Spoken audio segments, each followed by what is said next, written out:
Hola hermanos y hermanas queridos, hoy continuamos con nuestro estudio. Ayer leímos en Isaías 59 y yo quiero volver a ese lugar. Leímos sobre el brazo del Señor que salva al pueblo de Israel y expliqué que se trataba de Jesús, y yo quiero volver y poner énfasis a esta imagen que viene y saca a Jesús, pero Él se esconde. Esto es una imagen, un ejemplo que su acontecimiento será en la venida de Jesús. Yo leeré en Isaías 59 versículo 12: y vio que no había hombre y se maravilló que no hubiera quien se interpusiese, y lo salvó su brazo y le afirmó su misma justicia. Cuando llegue el tiempo en que Jesús baje a la tierra, no va a haber nadie que quien pudiera interponerse sobre el pueblo. El anticristo destruye a los creyentes, los va a perseguir y los va a matar. La iglesia será arrebatada antes de eso. No entraré en este tema de cuándo será tomada la iglesia, pero lo que sí es seguro es que no va a haber nadie que pueda interceder por el pueblo como Moisés en su tiempo lo hizo en el desierto del Sinaí. Y está escrito, y lo salvó su brazo. Ustedes ven aquí la conexión entre el brazo y la salvación.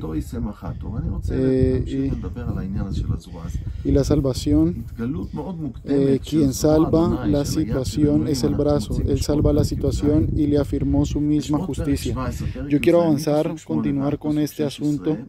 La revelación temprana del brazo de Dios, nosotros la encontramos en Éxodo 17, desde el versículo 8 y hasta el versículo 16 tenemos la historia de la guerra de Amalek que viene a luchar contra Israel, que ocurrió en el tiempo cuando salimos de Egipto. Nos encontrábamos en el desierto de Sinaí y los amaleitas vinieron a tragarnos. Los amaleitas son como el pueblo escogido de Satanás, que así como Dios escogió el pueblo de Israel, escogió a Abraham, Isaac y Jacob, que por medio de ellos el pueblo de Israel creció y por medio del pueblo de Israel salió la luz para todas las naciones, es decir, la Biblia, las Escrituras, los profetas y el Nuevo Testamento, Jesús, todos los apóstoles, todas las santas Escrituras, el Nuevo Testamento, todas se le dio al mundo por medio de Israel. Esta es la revelación de Dios. Entonces los amaleitas vienen a pararnos, a impedirnos que lleguemos a la tierra de Canaán, a la tierra prometida.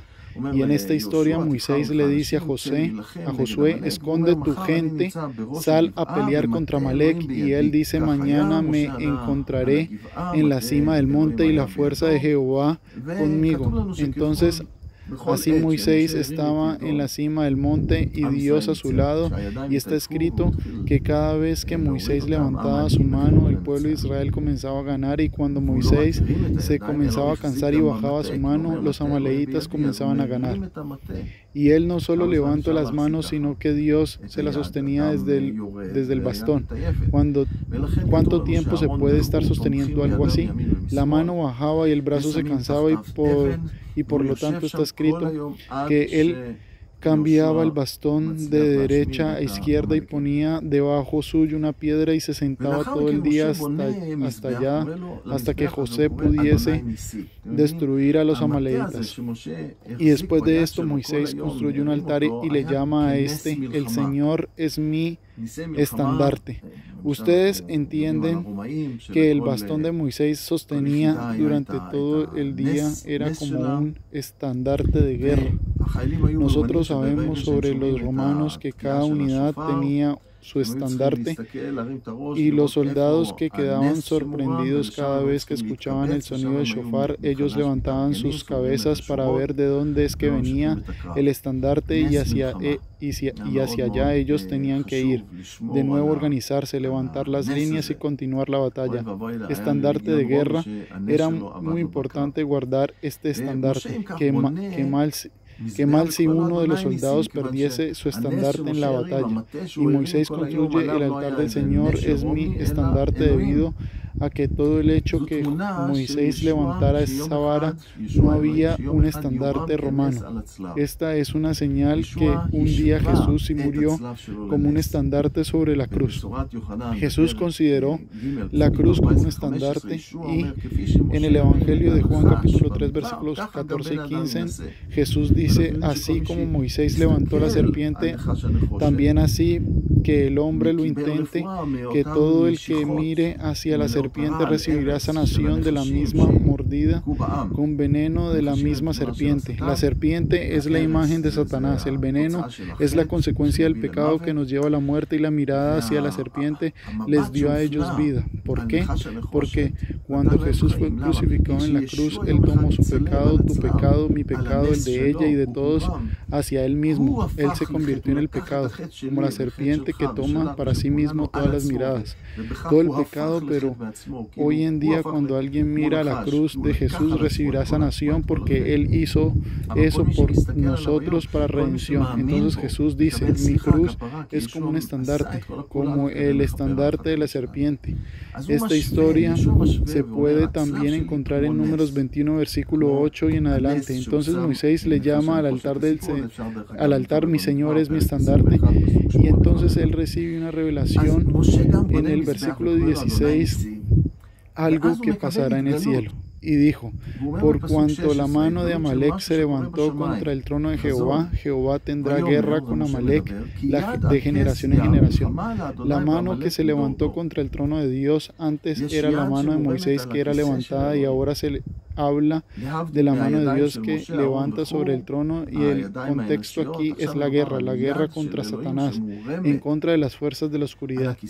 ¿Y quién es la mano derecha de Dios? Esa mano es Jesús, la mano derecha de Dios, el cual lo envió más tarde, como lo expliqué, a morir en la cruz. Nosotros como pueblo no identificamos, no conocimos, no entendimos, no nuestros justos, esa envidia que luego nos provocó ir a pelear en las murallas de Jerusalén y matarse los unos a los otros y todas estas cosas, pero ese mismo odio fanático, ciego y violento también le causó al pueblo rechazar a Jesús y entregarlo a los romanos.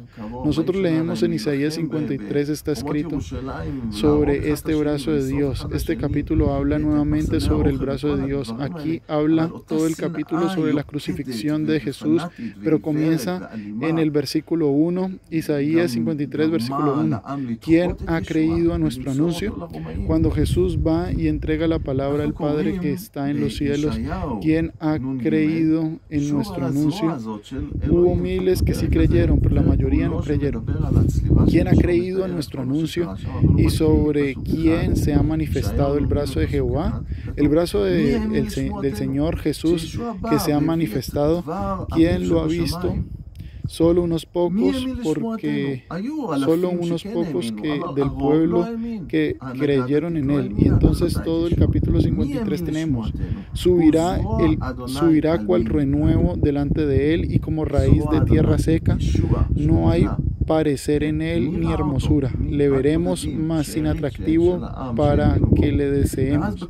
Jesús aparece en la forma más sencilla posible, no como un rey, despreciado y desechado entre los hombres, varón de dolores, experimentando en quebranto, y como que escondimos en él el rostro, fue menospreciado y no lo estimamos. Y nosotros pensamos hasta hoy en día que nosotros debemos despreciar a Jesús. Ciertamente llevó Él nuestras enfermedades y sufrió nuestros dolores, y nosotros le tuvimos por azotado, por herido de Dios y abatido. Él fue azotado, Él murió, se convirtió en nuestros dolores debido a nuestras dificultades lo acabaron, mas Él herido fue por nuestras rebeliones, Él fue herido, y Él dice en el versículo 6, todos nosotros nos descargamos descarriamos como ovejas, cada cual se apartó por su camino, mas Jehová cargó en él el pecado de todos nosotros. Y así continúa toda la descripción, cómo no se defendió Jesús en el tiempo del juicio, angustiado él y afligido, no abrió su boca, como cordero fue llevado al matadero, y como oveja delante de sus trasquiladores enmudeció y no abrió su boca. Nosotros, cuando Pilatos lo juzgó a Jesús, no se defendió. Lo llevaron, le gritaron, lo juzgaron. Por cárcel y por juicio fue quitado, y su generación, ¿quién la contará? Porque fue cortado de la tierra y los vivientes, y por la rebelión de mi pueblo fue herido. ¿Quién pudiera enseñar sanagoria en la generación de Jesús? Con todo lo que pasó allá con Jesús, que lo rechazaron, solo él pudo hacerlo. El daño a los heridos, y él va al pueblo de Israel, a estos que estaban bajo el gobierno fuerte ese.